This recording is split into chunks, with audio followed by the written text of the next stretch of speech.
Most people don't realize that while the world obsesses over oil prices and semiconductor shortages, Canada has quietly assembled what may be the most devastating economic weapon of the 21st century. It's not nuclear, it's not digital, and it's not financial. It's something far more fundamental: complete control over the raw materials that make modern civilization possible. What if I told you that Canada controls larger reserves of the minerals essential for electric vehicles, renewable energy, and advanced electronics than Saudi Arabia ever controlled in oil? And that this mineral wealth is positioned to give Canada the same kind of global leverage that oil gave to Middle Eastern nations in the 20th century. Except this time, the advantage could last for centuries rather than decades. Today, we're going to explore how geological accidents that occurred billions of years ago have positioned Canada to dominate the green energy transition, and why this dominance represents a fundamental shift in global power that most people haven't even noticed yet. More importantly, we'll examine how Canada is leveraging this advantage to escape traditional resource extraction patterns and build genuine economic sovereignty. To understand Canada's emerging mineral superpower status, we need to look beneath the surface, literally. The Canadian Shield, that vast expanse of ancient rock that covers nearly half the country, represents one of the most concentrated deposits of critical minerals anywhere on Earth. The Canadian Shield is composed of Precambrian rock formations that are among the oldest on the planet, dating back 4 billion years. This isn't just geological trivia, it's economic destiny. The extreme age and geological processes that created the shield concentrated rare and valuable minerals in ways that younger geological formations cannot match. Critical minerals, lithium, cobalt, nickel, graphite, rare earth elements, are called critical because modern technology cannot function without them. They're difficult to substitute, and their supply chains are highly concentrated in a few geographic locations. Unlike oil, which can be found in many regions, critical minerals often require completely different extraction methods and are found in very specific geological conditions. The Canadian Shield provides exactly those conditions. Lithium deposits in Quebec and Ontario are among the highest grade in the world. Nickel reserves in Manitoba and Ontario are vast and easily accessible.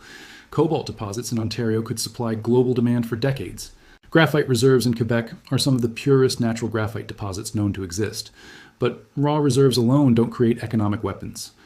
What makes Canada's position so powerful is the intersection of these geological advantages with political stability, technological capability, and strategic geography that competitors cannot replicate. Unlike many mineral-rich countries that face political instability, corruption, or authoritarian governance, Canada offers investors the predictability that comes with democratic institutions, transparent regulations, and consistent rule of law. Mining companies can make 20, 30-year investment commitments with confidence that rules won't change arbitrarily due to political upheaval. This stability becomes crucial when dealing with critical minerals, where the time from initial exploration to full production can take 10-15 years and require billions in upfront investment. Countries with unstable political systems see a ant attract the long-term capital required to develop critical mineral resources at scale. The technological capabilities that Canada has developed through more than a century of mining experience provide additional advantages. Canadian mining companies like Teck Resources, Barrick Gold, and Cameco have developed some of the world's most advanced extraction and processing technologies. The strategic geography factor may be the most important of all. Canada's critical mineral deposits are located in relatively accessible areas with existing transportation infrastructure. Unlike mineral deposits in remote areas of Africa, Central Asia, or the Amazon rainforest, Canadian deposits can be connected to global markets through established rail networks and shipping routes. This infrastructure advantage becomes decisive when global supply chains face disruption. During COVID-19, mining operations in remote locations faced months-long shutdowns due to transportation difficulties. Canadian operations, connected to established infrastructure networks, maintained much higher operational continuity. The current global supply chain for critical minerals reveals how vulnerable the world economy has become to geographic concentration risks. China dominates the processing of virtually all critical minerals, controlling 60-90% of global refining capacity. This dominance was not achieved through superior geological resources. It was built through decades of strategic investment in processing infrastructure, while Western countries focused on other priorities. The Chinese strategy was brilliant. Let other countries extract raw materials, then control the value-added processing that transforms raw ore into purified materials that manufacturers actually need. This created dependencies that are proving extremely costly as geopolitical tensions rise. But building processing capacity takes years, requires specialized expertise, and faces significant environmental and regulatory hurdles in developed countries. Canada is positioned to capture much of this reshoring investment because it offers the complete package: raw materials, processing expertise, political stability, and existing infrastructure. Instead of just shipping ore to China for processing, Canada can build integrated supply chains that control minerals from extraction through final processing. This integrated approach is already generating results. Lithium Americas is building one of the world's largest lithium processing facilities in Quebec, backed by Canadian government support and international investment. Tesla has signed supply agreements directly with Canadian nickel producers, bypassing traditional supply chains that route through Chinese processors. The economic implications are staggering. The global critical minerals market is projected to reach $500 to $800 billion annually by 2030 as electric vehicle adoption accelerates. If Canada can capture even 20 to 30% of this market through integrated supply chains, it would represent one of the largest industrial build-outs in the country's history. But the real power of Canada's critical mineral advantage extends beyond simple market share. Critical minerals are essential inputs for technologies that will determine military capabilities, economic competitiveness, and energy security for the next century. Countries that control these inputs gain leverage over countries that depend on them. This leverage can be subtle or explicit. Subtle leverage comes from economic benefits of controlling high-value supply chains. Explicit leverage comes from the ability to restrict access to critical materials during geopolitical disputes. China has demonstrated both approaches. The subtle approach involves using control over critical mineral processing to maintain dominance in downstream industries like battery manufacturing and solar panel production. The explicit approach was demonstrated in 2010 when China temporarily restricted rare earth exports to Japan during a territorial dispute, causing panic in Japanese technology companies. Canada is developing the capability to exercise similar leverage, but with important differences. Canadian leverage would be exercised within alliance structures rather than unilaterally. Canada's democratic governance provides more credible assurances about how this leverage would be used. Most importantly, Canadian critical mineral supplies would reduce Western dependence on potentially hostile nations. The Defense Production Act, DPA, expansion by the United States illustrates both opportunities and risks of Canada's critical mineral advantage. The DPA allows the U.S. government to direct private companies to prioritize defense-related production and provides funding for strategic industries. Recent DPA expansions explicitly include critical minerals and extend the definition of domestic sources to include Canada. This provides access to American defense spending for Canadian critical mineral projects, potentially worth tens of billions over the coming decade. However, the DPA expansion also represents an attempt by the United States to assert control over Canadian mineral resources. Once Canadian mining operations become integrated into American defense supply chains, they become subject to American security reviews, export controls, and potentially competing claims during national emergencies. This creates a monopsony trap, a situation where a single buyer gains excessive influence over suppliers. The danger is that Canada could find itself where its most valuable mineral resources are effectively controlled by American policy decisions rather than Canadian ones. Canadian policymakers have recognized this risk and are implementing strategies to maintain sovereign control over critical mineral resources while still benefiting from partnership opportunities. The Canadian critical mineral strategy explicitly emphasizes domestic processing capabilities and diversified export markets to avoid overdependence on any single customer.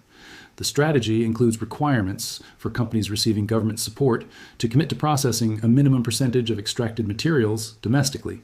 This ensures that Canada captures value-added manufacturing jobs rather than simply exporting raw materials.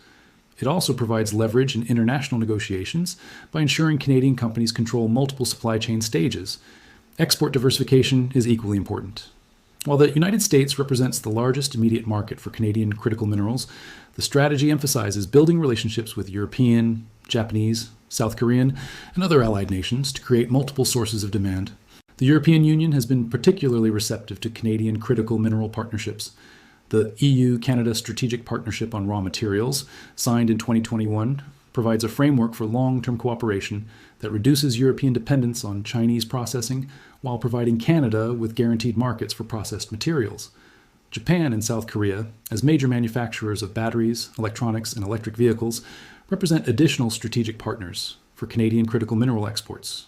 Both countries have expressed strong interest in securing reliable long-term access from democratic partners rather than depending on Chinese-controlled supply chains.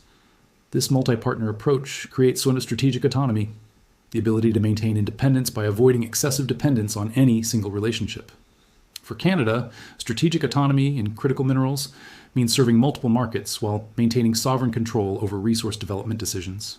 The technological dimension of Canada's critical mineral strategy extends beyond extraction and processing. The country is positioning itself as a leader in critical mineral recycling, battery technology, and advanced materials research that could extend its advantages far into the future. Critical mineral recycling represents a massive opportunity as the first generation of electric vehicles and renewable energy systems reach end of life in the 2030s. The materials in these systems are too valuable to discard, and recycling them could provide significant supply chain security advantages. Canada is developing advanced recycling technologies that could recover 90-95% of critical minerals from end-of-life batteries and electronics. This would create a domestic source of critical minerals that doesn't depend on new mining and could be expanded as the volume of recyclable materials grows. The battery technology research being conducted at Canadian universities is creating intellectual property that complements raw material advantages. Instead of just supplying materials for batteries developed elsewhere, Canadian companies could control both the materials and technologies for next-generation battery systems. Advanced materials research is exploring ways to reduce critical mineral requirements in key technologies or develop substitutes for more abundant materials. Paradoxically, this research strengthens Canada's position by ensuring Canadian companies remain at the forefront of materials technology as it evolves. The geopolitical implications of Canada's critical mineral strategy are profound. The country is transitioning from a traditional resource exporter that shipped raw materials to more developed economies into a strategic resource controller that can influence global technology development.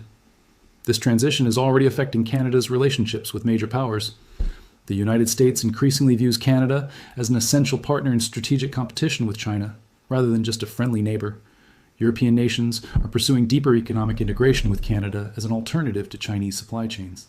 Even China's approach to Canada has shifted in recognition of changing dynamics. After years of economic coercion, attempts following disputes over Huawei and other issues, China has moderated its approach and is seeking to maintain access to Canadian critical minerals. The military implications are equally significant. Modern military systems depend heavily on advanced electronics, sensors, communications equipment, and increasingly on electric and hybrid propulsion systems that require critical minerals. Countries that control access to these materials gain influence over the military capabilities of potential adversaries. NATO has formally recognized critical minerals as strategic assets essential to alliance defense capabilities.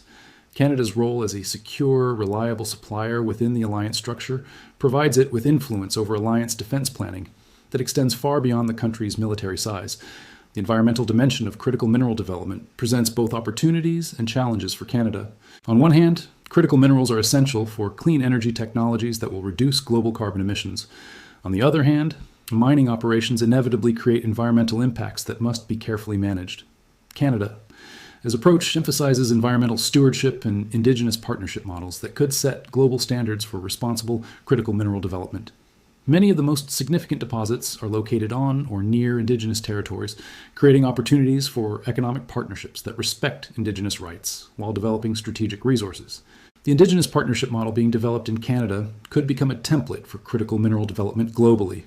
Rather than simply extracting resources from indigenous territories, partnership agreements provide indigenous communities with ownership stakes, employment opportunities, and environmental oversight roles that ensure development benefits local populations.